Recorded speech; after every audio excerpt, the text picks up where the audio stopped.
Noong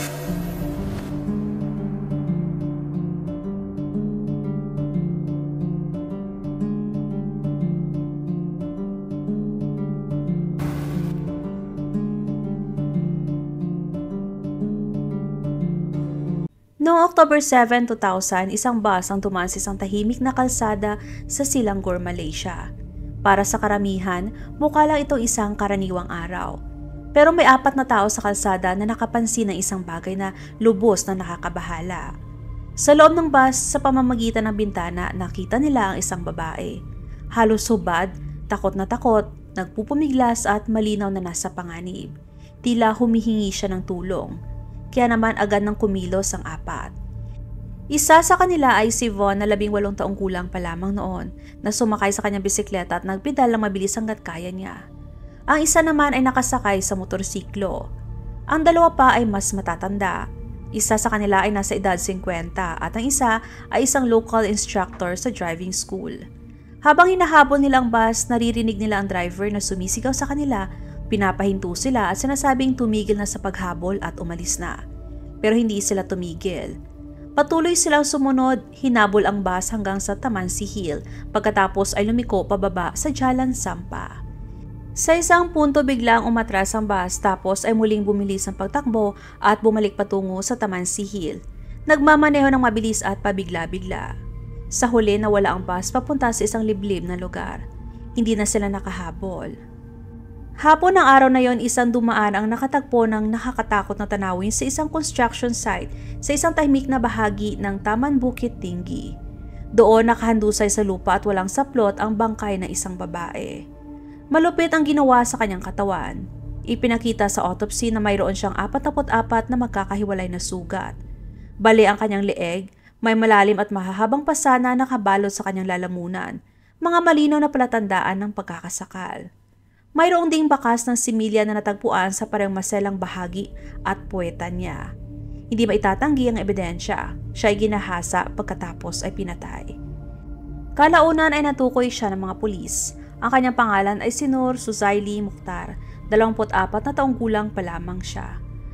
Kaya sino si Nur? Paano siya nauwi sa ganitong nakakatakot na sitwasyon? At sino ang lalaking may kagagawa ng lahat ng ito?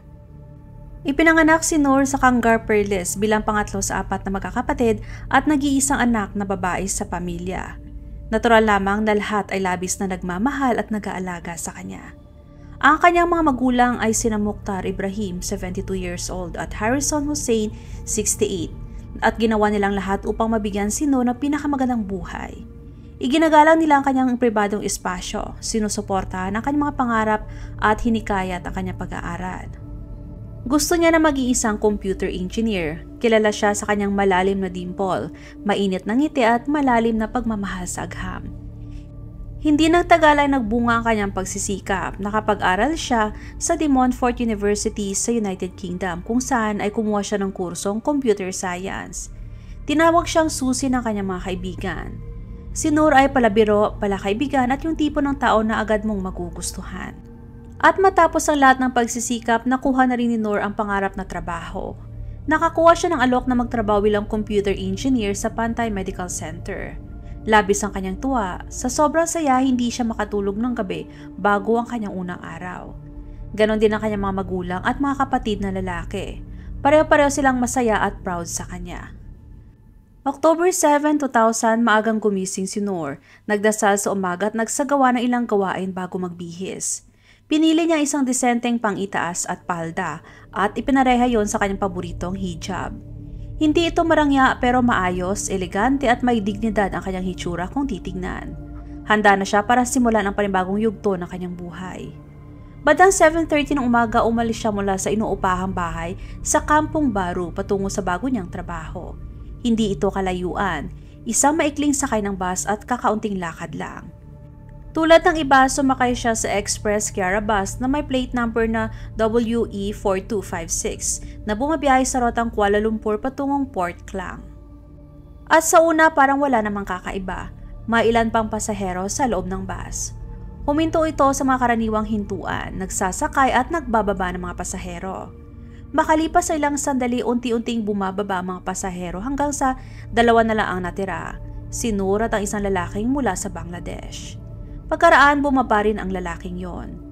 Kaya naiwan na lang na mag-isa si Noor, tahimik na nakaupo, nag-i-scroll sa kanyang cellphone, marahil nag-iisip tungkol sa kanyang unang araw sa trabaho, sabik at baka medyo kinakabahan pa.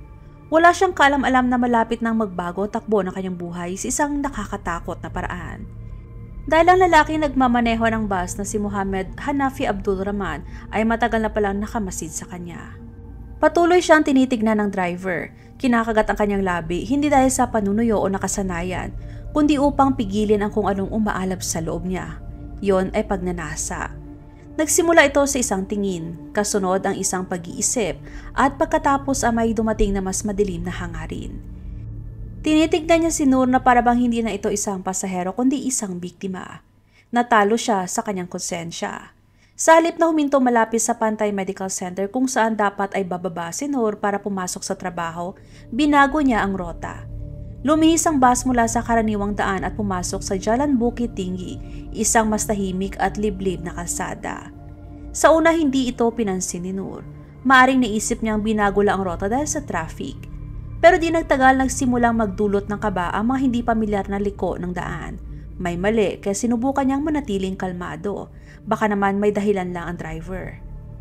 Pero nang magtagpo ang kanilang mga mata sa rear view mirror, may malamig na kilabot na dumaloy sa kanyang buong katawan dahil hindi na normal ang titig nito.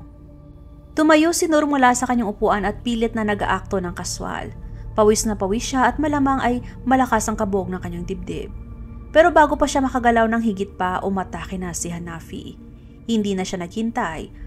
Mabilis niyang sinugod si Noor at sinamantala na walang tao ang bus at pagiging liblib ng kalsada. At sa sandaling yon, alam na ni Noor na hindi na siya makakarating sa trabaho. Ang kanyang pangarap na trabaho, ang unang araw niya, lahat ng kanyang pinaghirapan ay unti-unting kumakawala sa kanyang mga kamay. Sinubukan niyang sumigaw. Humiyaw siya ng malakas hanggat kaya niya at umaasang may makarinig. Umuugo ang kanyang tinig sa loob ng walang laman na bus pero wala ni isa man ang naroon para tumulong. Si Hanafi ay nabigla sa kanyang mga sigaw kaya agad na sumugod at dinakma siya. Sinimula niyang hipuin ang katawan ni Noor, nilapastangan ang dangal na buong buhay niyang pinangalagaan. Lumaban siya at nagpumiglas. Pinukpok niya ang kanyang kamaos sa mga bintana umaasang may makakita sa nangyayari. Binugbog siya ni Hanafi, pinabagsak siya upang patahimikin. Ang sumunod na nangyari ay tumagal lamang ng ilang minuto pero para kay Noor para itong oras na walang katapusan. Isang walang humpay na bangungot, nagaganap sa isang lugar na dapat ay ligtas, sa isang pampasaherong bus. At sa wakas ay may nakakita na sa kanya. Habang si Noor ay patuloy na nagpupumiglas sa loob ng bus, sinimula ni Hanafi na hubarin ang kanyang long sleeve na pang-itaas. Isa-isang inalis ang kanyang damit habang patuloy siyang kumakatok at malakas na binabayo ang bintana. Hindi nasayang ang kanyang desperasyon. Eksaktong sa sandaling yon, 4 na taong nagkataong dumaan sa kalsada at nakita nila. Sa loob ng bus ay isang babaeng walang pang-itaas, sumisigaw ng tulong habang ang kanyang mga kamay ay desperadong humahampas sa salamin. Isa sa kanila ay si Von, 18 years old na estudyante na nagbibisikleta papunta sa kanyang tutorial class. Napansin niya na kakaiba ang pagkakaparada ng bus sa kahabaan ng lorong pagaga at klang at tila may mali. Habang papalapit siya, mas tumilinaw ang nakakatakot na eksena sa loob. Hindi nag-iisa si Von. Maya-maya 3 pang taong sumama sa paghabol. Isang lalaki nakasakay sa motorsiklo, isa pang nasa edad 50 at isang instructor sa driving school. Lahat sila ay napagtanto kung ano ang kanilang nasaksihan at alam nilang kailangan nilang kumilos. Nakalapit ng husto si Von, sapat para makita ang driver, isang matipuno at pandak na lalaki. Naglalakad pabalik sa upuan ng driver habang inaayos ang kanyang pantalon. Pero nung mapansin ni Hanafi ay bigla na lamang niyang mas pinabilisan ang bus. Pagkatapos ay mabilis na umarangkada patungo sa tamang Chili roundabout. Hinabol siya ng 4 na lalaki pero mabilis nang nawawala sa paningin nila ang bus. Sa huli, hindi na nila ito naabutan. Hindi tumigil si Hanafi hanggang makarating siya sa isang liblib na lugar sa Taman Bukit Tinggi. Dahil walang ibang tao sa paligid, inilabas niya ang buong tindi ng karahasan. Kinahasa niya si Noor. Habang nangyayari ito, lumaban si Noor, umiiyak, sumisigaw at humihingi ng tulong. Ngunit dahil walang tao sa paligid, walang nakarinig sa kanya. Mag-isa siya, nakakulong sa isang lalaking halos doble ng kanyang laki. na tinitingnan siya hindi bilang tao kundi bilang isang bagay na dapat ay sakupin. Kahit pagkatapos ng paulit-ulit na pang-aabuso, patuloy na lumalaban si Noor. Kaya inakma ni Hanafi ang hijab ng buong pagmamalaki niyang isinusuot at isinabit ito sa kanyang leeg. Sinakal niya si Noor habang patuloy na ginagahasa. Lumaban siya hanggang sa huli pero ang kanyang lakas ay hindi kayang tapatan ang lakas ni Hanafi. Mas lalong humihigpit ang tela sa kanyang leeg hanggang sa bumigay na siya. At ganun lang nawala ang buhay ni Noor. Nang makasigurado siyang patay na si Noor, hinatak ni Hanafi ang kanyang katawan patungo sa pintuan. Binuksan ito at itinapon ang kanyang hubad na bangkay mula sa bus. Iniwan ito malapit sa isang construction site na parang basura. Pagkatapos umarangkada siya, iniwan siya mag-isa na malamig at wasak na wasak. Ang mga luha ay natuyo na sa mukha ni Noor. Makalipas ang hapon na yon, isang dumaan ang pumasok sa construction area at natagpuan ang eksena. Sa una, hindi niya may proseso ang kanyang nakikita. Nakahandusay doon ang isang babaeng hubad, puno ng pasa at nakatali pa rin ng mahigpit ang hijab sa kanyang leeg. Isa sa kanyang sapatos ay nakasuot pa sa kanyang paa. Huminto siya, tumitig at sinubukang unawain ang nakakatakot na tanawin sa kanyang harap. At pagkatapos ay tumawag siya sa pulis. Agad na naisampa ang ulat. Hindi nagtagal, dumating ang pulis sa lugar matapos matanggap ang ulat. Malapit sa katawan ni Noor natagpuan nila ang isang long sleeve na pang-itaas at palda na malamang ay suot niya bagong pag-atake. Wala siyang bag, wala ring ID o anumang bagay na agad magpapatunay kung sino siya. Isinagawang autopsy ni Dr. Halim bin Bansar, isang forensic pathologist sa hospital, at ang kanyang natuklasan ay nakakagulat. Ang sanhi ng kamatayan ay ligature strangulation at matinding trauma sa ulo. Dumana si Noor ng 44 na magkakahiwalay na pinsala, kabilang ang pagkabali ng kanyang leeg, isang malinaw na palatandaan ng karasang dinanas niya. Kinumpirma din ni Dr. Halim ang presensya ng similya at DNA ng lalaki sa parehong maselang bahagi at puweta ni Noor na malinaw na nagpapatunay na siya ay ginahasa bago siya namatay. Samantala nagpapatuloy ang investigasyon, sinimulang hanapin ng mga pulis ang mga saksi na nakakita kay Noor sa loob ng bus nung umagang yon. At ang 4 na tao na humabol sa bus, kabilang na doon si Von, ay nakatulong upang mabuo muli ang rota na dinaanan ng bus. Sinundan ng mga opisyal ang bakas hanggang sa natukoy nila ang pagkakakilanlan ng lalaking nasa likod ng manibela. Ang kanyang pangalan ay si Hanafi. Nang lumabas ang kanyang pangalan sa publiko, nagsimulang magtanong ang mga tao. Sino ba siya?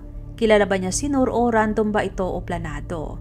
Maraming tanong ang sumiklab, ngunit tumating ang isang nakakagulat na balita. Hindi si Noor ang unang biktima ni Hanafi. Noong panahon ng pagpatay, 34 years old si Hanafi mula sa Binjai, Kelantan. Ikapito siya sa 8 magkakapatid at sa unang tingin, parang isa lang siyang lalaki na sinusubukang suportahan ng pamilya. Naninirahan siya sa Bachok, kasal na sa ika-4 na pagkakataon at may 3 anak na babae mula sa kanyang 3 nakaraang kasal. Sa panlabas, nakakita ng mga tao si Hanafi bilang isang lalaking malas sa pag-ibig. Ngunit sa likod ng mga nakasarang pinto, isang kwentong umiiral.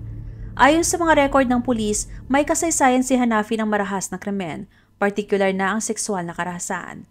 Noong 1988, nahatulan siya sa panggagahasa sa isa sa kanyang dating asawa sa Mantaka, Pahang. Ang insidenteng yon ay nagbigay ng nakakatakot na larawan tungkol sa kanya, ngunit hindi dito nagtatapos. Noong 1994, kinasuhan siya ng criminal breach of trust sa Subang Jaya, Selangor. At noong 1996, nahatulan siya sa kasong pagnanakaw na nagdulot ng pinsala sa Chukay, Terengganu. Dahil sa krimeng yon, nakulong siya ng 30 months at nakatanggap ng 2 palo gamit ang cane. Inakala ng mga tao na marahil ay magbabago siya dahil sa pagkakakulong at baka sa wakas ay seryosohin na niya ang buhay. At sa loob ng ilang panahon, tila sinubukan niyang magbago. Lumipat siya mula sa isang trabaho patungo sa iba, naghahanap ng matatag na pagkakakitaan. Sa huli ay na-hire siya bilang isang bus driver, ngunit nakakabagabag. 10 araw pa lamang siya sa trabaho nang gawin niya ang krimeng magiging pambansang balita. Hindi siya nagbago kahit papano. Nang matagpuan ang katawan ni Noor, agad kumilos ang mga pulis. Sinundan nila ang rota ng bus noong umaga at nakumpirma na si Hanafi ang driver. Naaresto siya 3 araw pagkatapos ng pagpatay, bandang 2:45 ng hapon sa Port Klang Bus Terminal. Agad siyang dinala sa kustodiya para sa interogasyon. Kasabay nito, patuloy pa rin pinag-aaralan ng mga imbestigador ang pagkakakilanlan ng biktima. Isinasagawa pang autopsy At dahil wala siyang bago ID, kakaunti lamang ang kanilang mapagkakatiwalaang impormasyon. Kaya bumalik sila kay Hanafi. Tinanong siya kung ano ang alam niya tungkol sa babae, tungkol sa kanyang mga gamit o anumang bagay na makakatulong sa pagkilala sa kanya. Matapos ang ilang oras ng interogasyon, sa wakas ay nabigay si Hanafi ng impormasyon. 5 oras ang lumipas, pumayag siyang dalhin ng mga pulis sa isa pang lokasyon, isang terminal sa North Klang. Dinala niya sila sa isang tahimik at liblib ng lugar na kadalasan ay hindi mapapansin o binibigyang pansin ng karamihan. Doon itinuro niya ang isang kanal. Sa loob ng kanal natagpuan ng mga pulis ang itinapon niyang bagay, isang handbag. Sa loob nito ay may mga gamit gaya ng makeup, personal na kagamitan at higit sa lahat mga dokumento ng pagkakakilanlan. Ngayon opisyal na. Ang babaeng malupit na ginahasa, sinakal at itinapon sa isang construction site ay ang 24 years old na si Noor Suzaili Mukhtar. Nang makumpirma ang pagkakakilanlan ni Noor, ibinalik ang kanyang katawan sa pamilya. Ang kanyang mga magulang, mga kapatid at mga kamag-anak ay labis na nagdalamhati. Hindi tulad ng inaasahan, ang pagbalik ni Noor ay puno ng sakit. Ang anak na babae na umalis upang simulan ang kanyang pangarap na trabaho ay ngayon inihahandog sa huling hantungan. Isinagawa ang libing sa lalawigan ng Kagar. Dumalo ang mga kaibigan, kamag-anak at kapitbahay upang magluksa. Nagdasal sila at umagos ang luha. Nagdalamhati ang buong komunidad noong araw na yon. Inaalala ang isang batang babae na ginawa ang lahat ng tama, ngunit naging biktima pa rin ng isang bagay na labis na mali. Samantala naghahanda ang mga pulis na dalhin si Hanafi sa korte. Itinakda ang unang paglilitis noong November 1, 2000. Ang mga saksi ay mga nakakita sa pangyayari. Ang 4 na humabol sa bus, mga forensic specialist at iba pang may kinalaman sa investigasyon. Sa paunang interogasyon, inamin ni Hanafi na ginahasa niya si Noor dahil ayon sa kanya, hindi niya mapigilan ang pagnanasa matapos makita ang kanyang ngiti at kagandahan. Batay sa kanyang pag-amin at sa lumalalang ebidensya, si Hanafi na 34 years old ay formal na kinasuhan ng parehong panggagahasa at pagpatay. Sa ilalim ng batas ng Malaysia ng panahong yon, ang pagpatay ay may kaakibat na mandatory death sentence at ang panggagahasa ay maaring magdala hanggang 20 years sa kulungan, kasama ang pagpapalo gamit ang cane. Sinubukan ng kanyang defense team na ipagtanggol siya. Sinasabing hindi niya ginawang pagpatay at hindi siya dapat managot. Ngunit ayon sa investigasyon, iba ang katotohanan. 4 na buwan ang lumipas noong March 12, 2001, nakatayo si Hanafi sa paglilitis sa Shah Alam High Court. Ito ay naging isang mahaba at nakakapagod na laban sa korte. Umabot sa 62 days ang pagdinig at higit 55 na mga saksi ang nagsalita sa harap ng hukom at napakaraming ebidensya ang iniharap. Isa sa pinakamalupit na ebidensya ay ang forensic DNA report. Ang similya na nakuha mula sa katawan ni Noor ay eksaktong tumutugma sa DNA ni Hanafi. Walang alinlangan, siya ngayon. Sa katunayan ay napakalakas ng ebidensya na sa isang punto ay iniulat na ang abogado ni Hanafi ay nag-isip pang umatras sa kaso. Sa kabila ng lahat ng ebidensya na nakaharap sa kanya, patuloy pa rin siyang nagtatanggi. Iginiit niya na hindi niya ginahasa o pinatay si Noor. Inamin niya na siya nga ang driver ng bus noong umagang yon. Kinilala niya na sumakay siya ng isang babae na ayon sa kanya ay nagsabi na pupunta sa isang medical center. Ngunit iginiit niyang bumaba ito bago umabot sa kanyang hintuan. Pagkatapos dumating ang kanyang pagbabago ng bersyon. Iginiit niya na hindi si Noor ang huling pasahero kundi isang lalaking kakilala ang sumakay pagkatapos niya. Sinabi niya na nakikipag-usap siya sa sinasabing kilala nang muntik niyang mabangga ang isang bisikleta na tinutukoy ay si Von, ang binatang saksi na humabol sa bus. Ayon kay Hanafi, ang grupo ng mga lalaki na humahabol sa kanya ay may hawak na bakal at pamalo at tumakas lamang siya dahil natakot siya para sa kanyang buhay. Ngunit wala ni isa sa mga yon ang napatunayan. Walang ebidensya na sumusuporta sa kanyang mga pahayag. Walang lumabas na kakilala. Walang na-recover na armas mula sa mga saksi. Gumawa ang kanyang buong kwento sa ilalim ng mga higpit na pagsusuri. At dumating ang huling nakakalungkot na sandali sa korte. Bago ipahayag ang hatol, dinala si Hanafi ng pulis sa pamamagitan ng elevator sa Shah Alam High Court, napapalibutan ng mga gwardya. Sa masakip at tahimik na elevator na yon, naroon si Vahrios Mukhtar, kapatid ni Noor, kasamang lalaking sumira sa kanilang pamilya. Tumingin si Vahrios kay Hanafi sa mata at binitawan ang sigaw ng isang nasasaktan na kapatid. "Pinatay mo ang kapatid ko, di ba? Bakit? Bakit mo siya pinatay?" Nanginginig ang kanyang boses, puno ito ng galit at sakit. Nararamdaman ng lahat sa maliit na espasyong yon ang bigat ng sandaling yon. Ang mga gwardya, ang mga kawani ng korte, ang lahat ng naroon ay narinig nila ang pagdadalamhati sa kanyang tinig. Ngunit si Hanafi walang sinabi. Nakatayo lamang siya doon at nakangisi. Sa kabila ng pagkakakadena, napapalibutan ng mga gwardya at ang banta ng posibleng hatol na kamatayan. Direktang tinignan ni Hanafi ang mga mata ni Varius at ngumiti. Pagkatapos ay iniling-iling ang ulo at saka sinabing, "Walang paraan na ginawa ko yun, sir." Napatigil ang lahat ng nasa elevator sa kakapalan ng mukha ni Hanafi. Paano niya na kayang sabihin yon sa nagdadalamhating kapatid na wala man lang ipinakitang pagsisisi at takot at nakangisi pa? Agad na kumalat ang kwento ng confrontation sa elevator.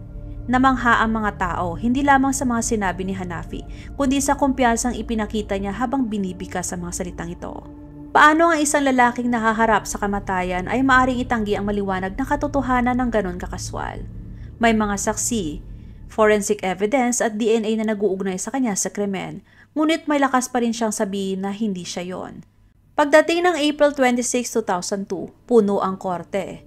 Tumayo ang hukom upang ipahayag ang hatol. Sa huli, tinanggihan ang depensa ni Hanafi. Itinuro ng hukom ang tugma ng DNA ni Hanafi sa similya na nakuha mula sa katawan ni Noor. Nang tanungin siyang ipaliwanag ito, wala siyang maibigay na sagot. Hindi rin niya maipaliwanag kung paano napunta sa kanya ang nawawalang pendant ni Noor. Napakalakas ng ebidensya kaya malinaw ang hatol. Napatunay na kasala si Hanafi sa pagpatay at nahatulan ng kamatayan sa pamamagitan ng bitay. Para sa kasong panggagahasa, napatunay na kasala rin siya at nahatulan ng 20 years na pagkakakulong kasama ang karagdagang 12 palo gamit ang cane. Sa gallery, tahimik na nakaupo ang kapatid ni Noor at ang kanyang mga kaibigan. Nasiyahan sila sa hatol ngunit hindi mawala ang sakit. Walang hatol na kahit nabitay pa ang makakapawi sa kanilang nawala. Shout out kina Susan Gozum at Maria Socorro Mejia ng Italy. Ang inyong tiwala at patuloy na panonood ang nagbibigay inspirasyon sa akin na magpatuloy at magbahagi ng mga kwentong krimen. Maraming salamat at mag-ingat kayo palagi.